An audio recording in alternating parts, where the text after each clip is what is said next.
नमस्कार दोस्तों, बहुत बहुत स्वागत है आपका हमारे अपने इस चैनल कोड ब्लॉक में। और आज हम बात करने वाले हैं एक सिंपल जावा प्रोग्राम के बारे में कि सिंपल जावा प्रोग्राम में क्या क्या चीज़ें होती हैं और वो कैसे वर्क करती हैं। तो इससे आपकी अंडरस्टैंडिंग और बढ़ेगी जावा प्रोग्राम के बारे में और आपको इजी हो जाएगा समझना। तो चलिए शुरू करते हैं। तो ये हमारा सिंपल जावा प्रोग्राम है जिसमें हमने एक क्लास बनाई है हेलो नाम से। तो दोस्तों ये आपको पता ही होगा कि जावा एक ऑब्जेक्ट ओरिएंटेड लैंग्वेज है।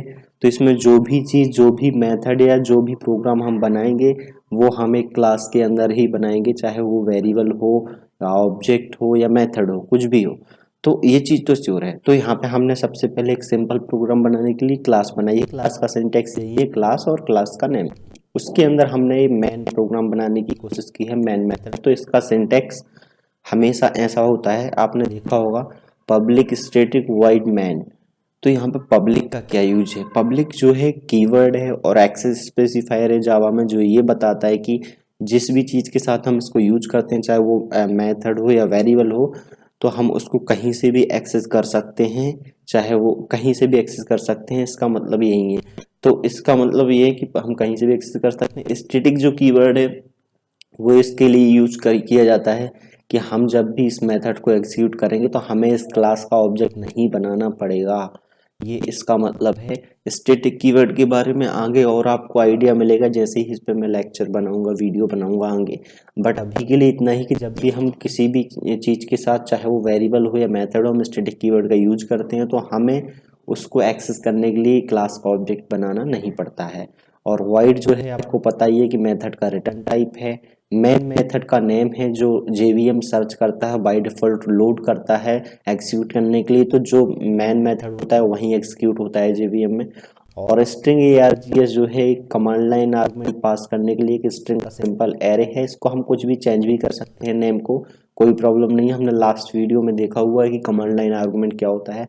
तो यहाँ पे आपको दोस्तों क्लियर हो गया होगा कि पब्लिक क्या होता है। पब्लिक कहीं से भी एक्सेस कर सकते हैं। स्टैटिक मतलब क्लास का ऑब्जेक्ट नहीं बनाना पड़ेगा मेथड को एक्सेस करने के लिए। वॉइड मतलब रिटर्न कुछ नहीं करेगा ये मेथड। और जो है स्ट्रिंग का एरे इसलिए है कि हम कुछ command line argument run time पे पास कर सकें। चलिए इसको रन करके देखते हैं दोस्तों। सबसे पहले तो मैं वहीं पे हूँ जहाँ पे मेरा प्रोग्राम है जावा का। तो मैं इसको कंपाइल करूँगा। पहले कंपाइल करने के बाद मैं इसको रन करूँगा। देखिए रन हो रहा है। अब एक चीज़ और मैं इंटरेस्टिंग यहाँ पे बताना चाहूँगा कि अगर हम ये जो ऑर्डर है पब्लिक स्टैटिक, इसको हम चेंज भी कर सकते हैं। पब्लिक को बाद में भी लिख सकते हैं, स्टैटिक को पहले, उससे कोई फर्क नहीं पड़ेगा क्योंकि ये एक्सेस स्पेसिफायर है। अब इसको मैंने चेंज कर दिया है और फिर से एग्जीक्यूट करने की कोशिश करते हैं, देखते हैं क्या कुछ प्रॉब्लम होती है। तो पहले कंपाइल करूँगा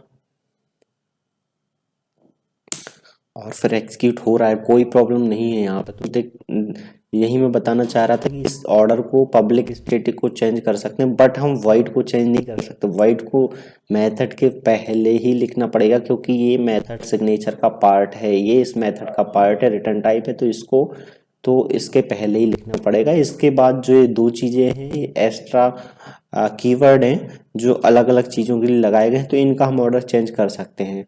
और इसको भी अपन चेंज कर सकते हैं, जो एरे बनाया हुआ है कमांड लाइन के लिए, इसको अपन कुछ भी दे सकते हैं, इससे कोई प्रॉब्लम नहीं होगी। चलिए मैंने इसको सेव कर दिया और फिर से मैं कंपाइल करता हूँ और फिर से एग्जीक्यूट करूँगा। तो देखिए सिंपली रन हो रहा है प्रोग्राम, तो इससे कोई प्रॉब्लम नहीं है दोस्तों। तो यही मैं बताना चाह रहा था। आपका थोड़ी बहुत आइडिया क्लियर हो गया होगा जावा प्रोग्राम के बारे में। तो बहुत बहुत धन्यवाद दोस्तों इस वीडियो को देखने के लिए। अगर आपको ये वीडियो अच्छा लगा है तो आप लाइक कीजिए और शेयर कीजिए और चैनल को सब्सक्राइब कीजिए।